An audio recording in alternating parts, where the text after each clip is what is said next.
Hello again, everybody, and welcome to Tiger Sidelines on MC22. Alongside Gabe DeArmond and Dave Matter, I'm Bo Bayman in the tri-boxes again as we work remotely. And let's talk about a Tiger basketball team who a week ago hadn't played. They were on the COVID pause. We wondered how they would come back after the pause. They even said they kind of needed the pause, and it was maybe a good thing, and it's proved to be that way. They win at Texas A&M 68-52. And then they also beat South Carolina 81-70 earlier this week. And maybe, Dave, I think the South Carolina win was their most complete game and most complete victory of the season. Yeah, I thought so. That one was never in doubt. You know, they were up 10-0. Jeremiah Tillman had like 3 dunks before South Carolina even snipped a basket. So they put that one out of reach pretty early. It always seemed like they were probably even up more than they were just because South Carolina just couldn't get anything going. And Missouri, they scored inside. They got the transition game going. They even hit some threes, 5 of them total, made most of their free throws. They did turn it over, which they do. I mean, we just got to accept that with this team. But, yeah, I thought it was a pretty complete game. And South Carolina's not very good. They've only played 6 games all season. They've had lots of COVID issues. But there's no such thing as a bad conference win at this point. And, to win 2 in a row, it's been a while since Missouri's done that in conference play. So they've got their head above water at 3-2 in the league. And, again, that's been a long time since they've been over 500 in conference play. And now 9-2 overall. And, Gabe, it looks like, at least in the last little stretch, they have a go-to guy, and his name is Jeremiah Tillman. That guy has been playing outstanding basketball. Yeah, I think averaging 19 and about 9.5 rebounds in the last few games. I actually thought, I know Konzo said after the Arkansas game when he had 25 and 11 that he thought that was Jeremiah's best game. I thought he kind of reset that bar last night because not only did he have 19 and 10, but he had 3 blocks and 3 steals. And he looks like a guy now who he's always had the tools to be the best player on the floor, but now he looks like he takes the floor thinking he's the best player on the floor.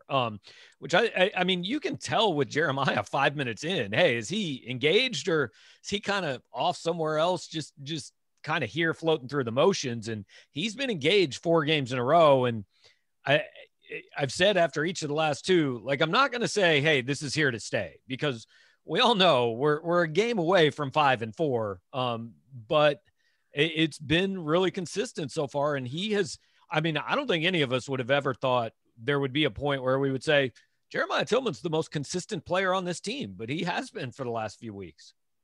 And Gabe, let's be honest, this is the player that Tiger fans have been waiting for years. I mean, they have been waiting ever since he came around.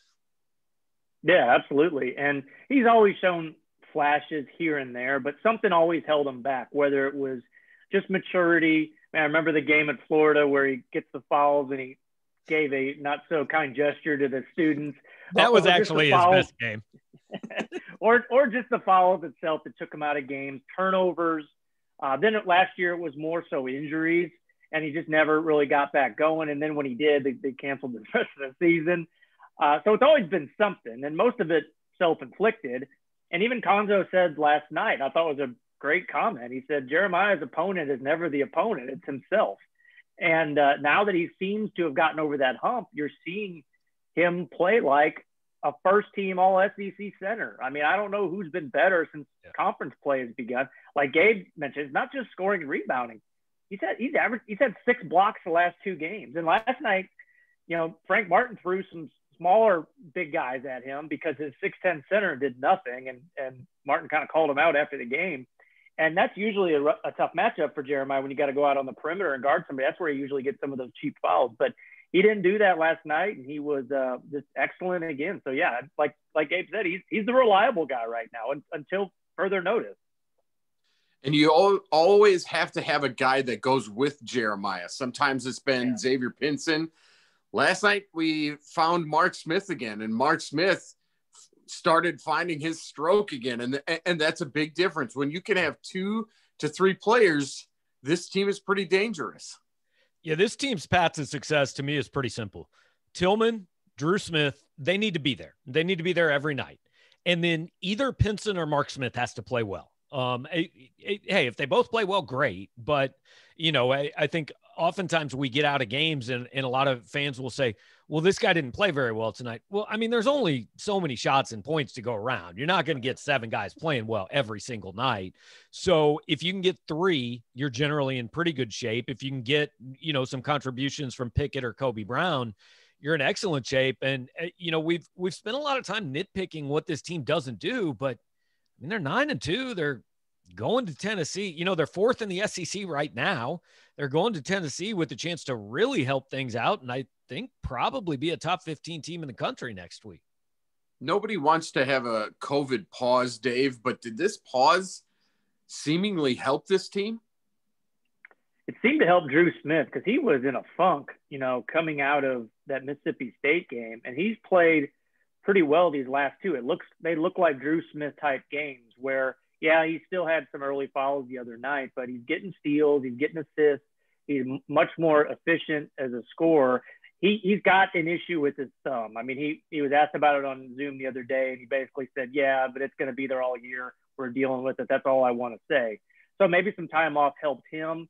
And for Mark Smith, I mean, Gabe touched on this, just his shooting, but I think this is all in his head. We've seen him.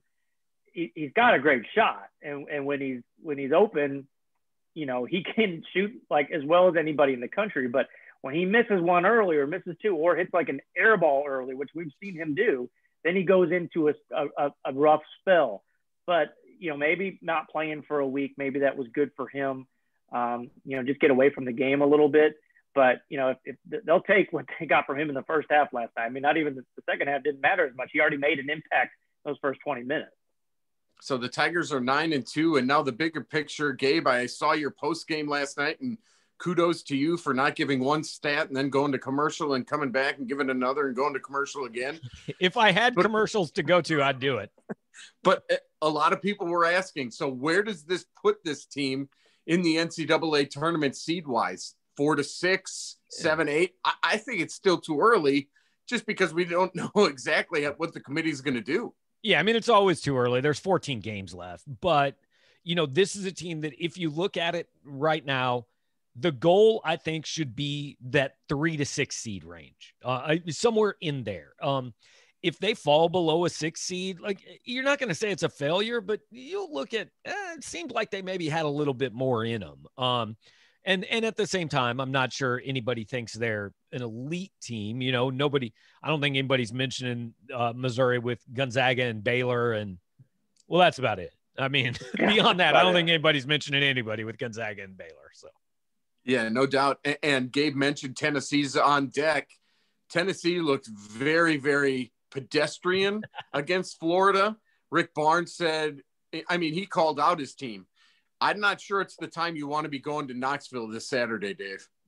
Yeah, and Rick Barnes is a smart coach, and I would not be surprised if that it was so intentional, the things he was saying. He was trying to get under his team's skin. He's got some veteran players there and some freshmen who sounded like they really needed a kick in the rear then after their effort in the Florida game.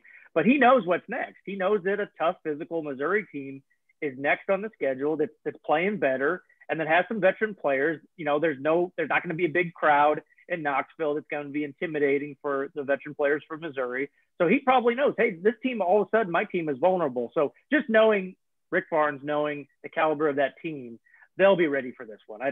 I'm pretty convinced the message was delivered, and we don't even have to interview the Tennessee players to know that. I mean, they're good enough, that we can expect them to be at their best in this one. So it's going to be really tough for Missouri. Is it possible, guys, Rick's players were just like, yo, where's my money? Everybody else on campus was getting money. Why didn't I get any of that? I ordered a Big Mac and fries, and I got a Big Mac and fries. That's not very fair. But the last time we saw Tennessee at Mizzou Arena, they started out hot early and really cruised after that against the Tigers. Yeah, well, and, after that game and after the Mississippi State game, Missouri fans panicked, and we probably played into that a little bit going, whoa, maybe this team's not quite as good as we thought, right? But here's what we're finding out. And I don't know why we have to relearn this every year. It's a 30-game season, and everybody does that. Tennessee had that game against Florida. Mississippi State last night lost to an Ole Miss team that can't beat anybody, and lost to them badly, but I think by 18. every team is going to have these games as long as you don't do something ridiculous, like go out and lose to Vanderbilt or Texas A&M. Like you were talking about, was the COVID pause good? You know what was good was playing Texas A&M after the pause. Right. I would recommend that for anybody in the country. Right.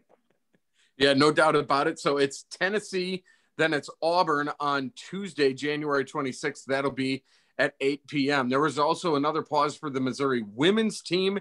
They came back with a road win, a really good road win at Ole Miss, 86-77, then lost to LSU in a game where LSU raced out and Missouri had a crazy fourth quarter comeback that fell just 2 points short. Mizzou is now 5-4 overall, 1-3 in the league. And unfortunately, Dave, in this league, they got some tough games coming up. They've got a tough road to go here coming forward. Yeah, it seems like they haven't even played the best teams in the SEC yet. So that LSU game, I mean, when you fall behind so early like they did, and you got to work so hard just to get back and make it a competitive game again. And then it was unfortunate how it ended. You know, Robin called a timeout when she didn't have one. I don't think it would have made a big difference. Missouri would have at least gotten another possession had they just tried to foul instead of sending LSU to the line and then LSU got the extra possession. But, you know, it was too little too late anyway. Man, they just haven't been able to put it together yet against a really good team. They came close against Arkansas, but, you know, everybody's just kind of waiting for this program to take the next step, and they're just not there yet. Hey, guys, am I the only one who feels like, I don't know what year this is, 8 or 9 for Robin, whatever, but basically I've watched, 4 years of Sophie, and then without Sophie, it's kind of the same program. Like, yeah. I mean, you know, there was all this talk, all these new players, and there's always a reason it doesn't really go well. But the bottom line is, when you haven't had the best player in school history, you haven't been very good. It does feel like we have seen this before, and it seems like they play the same way and they lose the same games. And that's the troubling thing to me, when the tougher games on the schedule are still in front of you and you're sitting at 1-3, that's what makes the looking down the road part hard. Well, and we talk, you know, Konzo jokes about the turnovers with his team because I think he's beyond the point where he can do anything but joke about it. But I mean, you know, they're turning the ball over 16, 17 times a game. I mean, you're looking at these women's box scores and there's like 24, 26. I mean, and it's been that way. It was that way even when Sophie Cunningham was here. This team's always done that. Yeah, no doubt about it. Up next, Missouri hosts number 8 Texas A&M on Sunday, then travels to Florida next Thursday, January 28th. Again, 2 tough games, as the Tigers probably, Dave, are good to go if they go 1-1 this week. Oh, for sure. I mean, the good news is when you still play A&M, top 10 teams, South Carolina, Mississippi State, Kentucky, you've got a chance to like lift your net ranking or whatever they call it, the women's game. But the flip side of that is those are really, really good teams, and Missouri's going to be underdogs in most of them. So the opportunities are there. They need a breakthrough win, and they need to build on it, but they just haven't been able to do that. And I get it this year, and like Gabe said, there's always something. This year it was just they didn't get to play games together. They've got all these new pieces, and then they were on pause for a couple of weeks, and they canceled like 4 non-conference games. So it's been tough, but at some point they got to kind of make their own luck and have something to be, you know, they can build around, and they just haven't had it yet. Yeah, no doubt about it. All right, let's take a break. When we come back, your tweets, we got a couple of them, and we'll read them when we come back right here on Tiger Sidelines on MC22.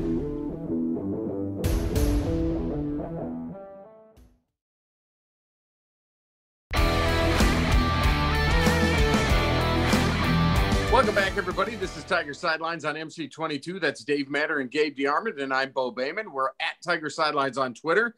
Dan tweeted us this week and said, should there be an investigation into the top-rated players that Tennessee lost out in recruiting over the last few years? The only reason I wouldn't go to a school that paid me would be if a different school paid me more. I mean, it's a fair point, you know. You know what, Dave and I were texting about this earlier this week, and I was talking to some other people.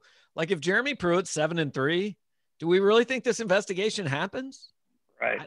No. Probably not, you know, because there's been a lot of places that have tried to find reasons to keep guys that have done things like this. Yeah. And when you can get rid of somebody with cause, you can get rid of somebody with cause. Absolutely.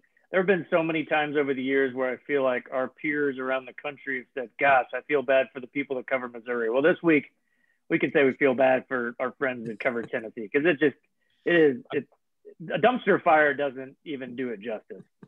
I mean, the best moment in college sports this year can't be topped with Phil Fulmer is asked how the Pruitt era is going to be remembered. And he says, well, the recruiting was good. Yeah, Phil, yeah, I guess Sure. It was. Great answer. That's why you're sitting there. That's why you're sitting there. Amazing.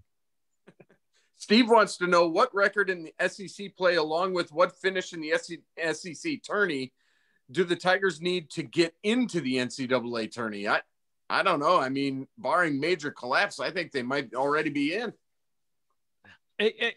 9-9 with their non-conference. 9-9 probably get them in. 10-8 would definitely get them in.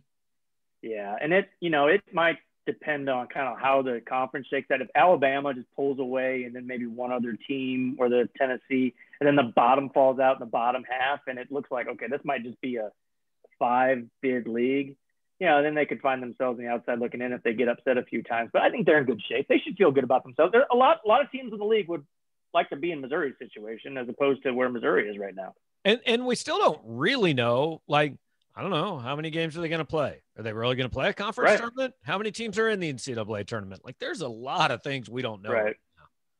No doubt about it. Kelly wants to know what has happened to Tennessee recently, meaning basketball. Do you think the Tigers will match up differently this time? And he wants to know any advice you can give for a play-by-play guy. The only advice I give is always do your homework, research, know your stuff before you get in there. I thought they were asking for a recommendation. I was going to recommend Bo, like he goes do play-by-play of whatever. Yeah, that's right. Tennessee has lost to Alabama, is really good. I mean, I had them 10 on my AP ballot this week. It still might be too low. And then they lost to a good Florida team. So I think the mistake people made when they watched that Missouri game was thinking Missouri was really, really good. And if Tennessee beat them like that, Tennessee must be like the Lakers or something. They're a good program. They're a good team. They're not where Gonzaga and Baylor are right now. I mean, do they have one standout player? I don't know. They've got some really good freshmen, but it's not like, I don't know if they're as good as they were when they had Grant Williams and they won the SEC a few years ago. They're really good, but they're not unbeatable. We've seen that. Yeah, no doubt. Hey, Gabe, did Alabama kind of come out of nowhere? I mean, they had a really good 5-3 non-con with the loss to Western Kentucky. So obviously we could all see this coming. I mean, it's crazy. Now, Alabama does scare you in that. What was it? 23 threes last night. I mean, There's gonna be a night. I think they had a night like this against Missouri, last year or two, where it was like 6 for 35. Where the shots just aren't going. And when you're that reliant on the three, it can look unbelievable, but all it takes is one day at the wrong time for it to disappear. And where are the other options on that team? Look, that's NATO's style, and it's really fun to watch. And it obviously it worked at Buffalo. It's working at Bama. I think he's a really good coach. But it is going to have to get proven in March that this is going to work. Especially in March, one bad day in March and you're going home, and then the people wonder what's going on if it's early. All right, we'll take a break. When we come back, hey, we got to have the latest on the defensive coordinator search. We'll talk about that and more when we come back on Tiger Sidelines on MC22.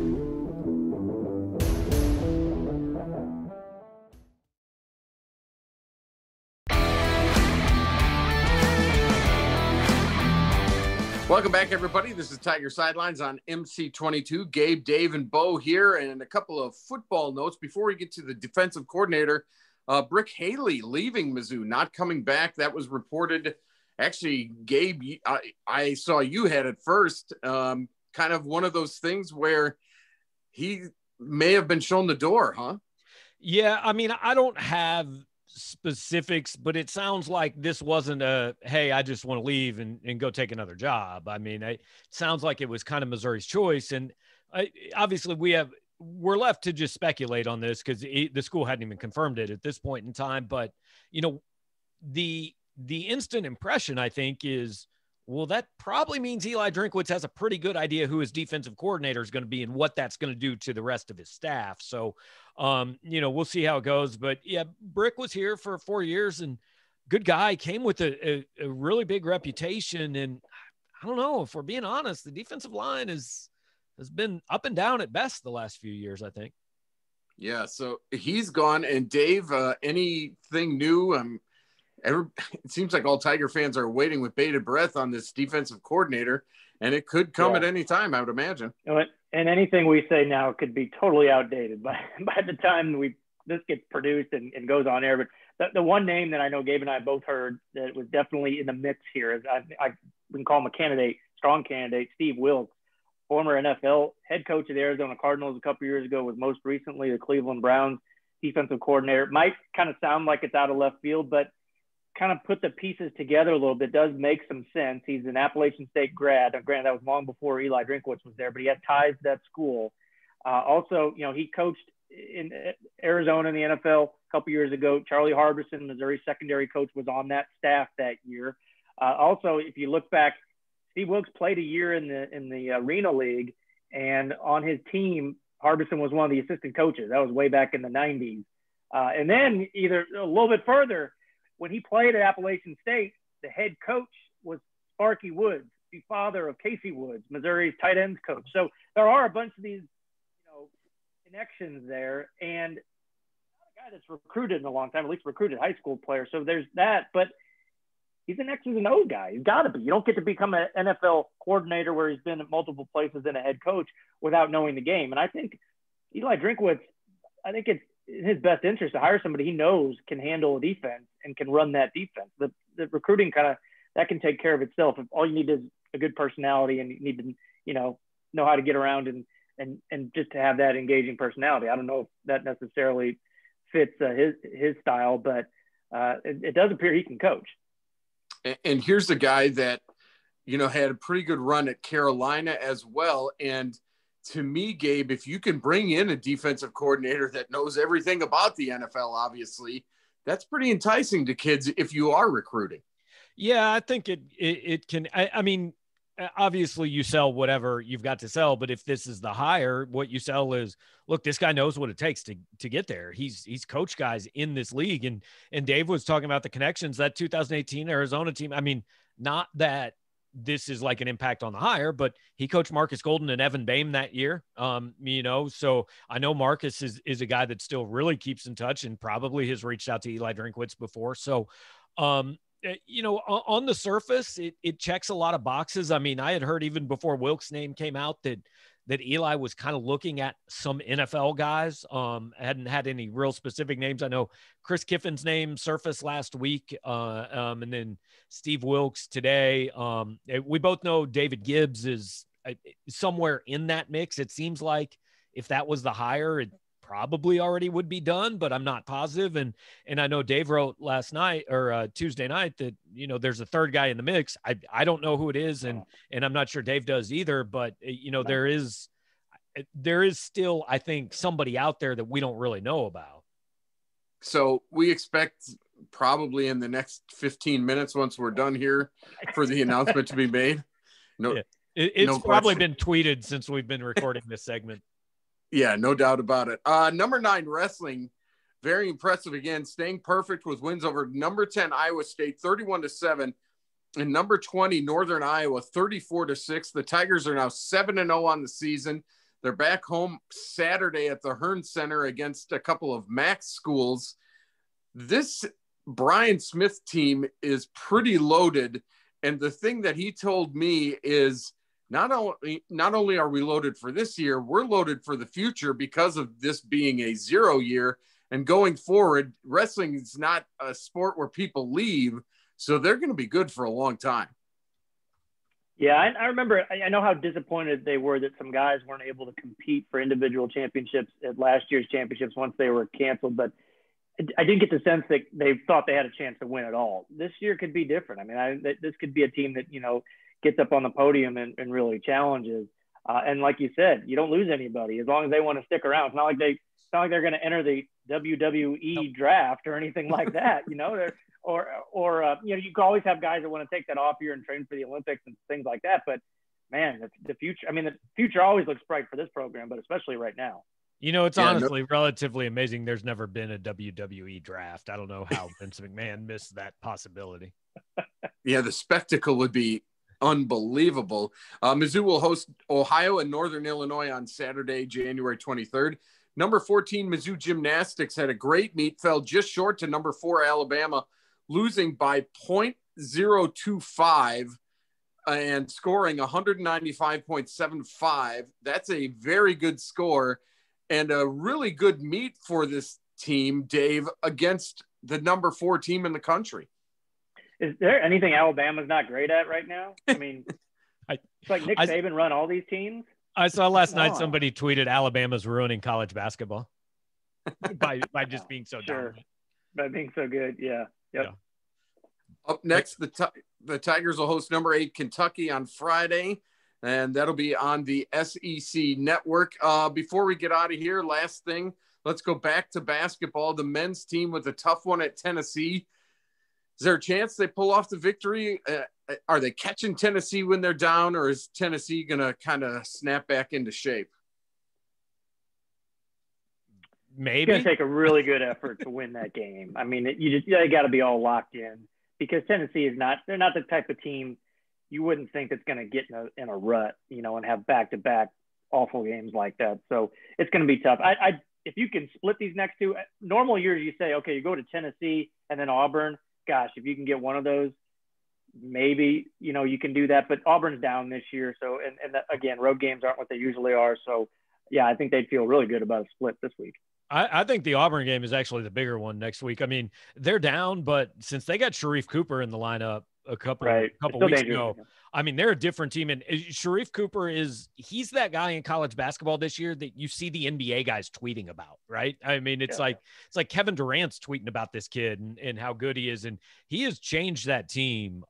They've got some issues, but I think Missouri would be perfectly fine to say, hey, we'll take a lump at Tennessee if we can go get a win at Auburn.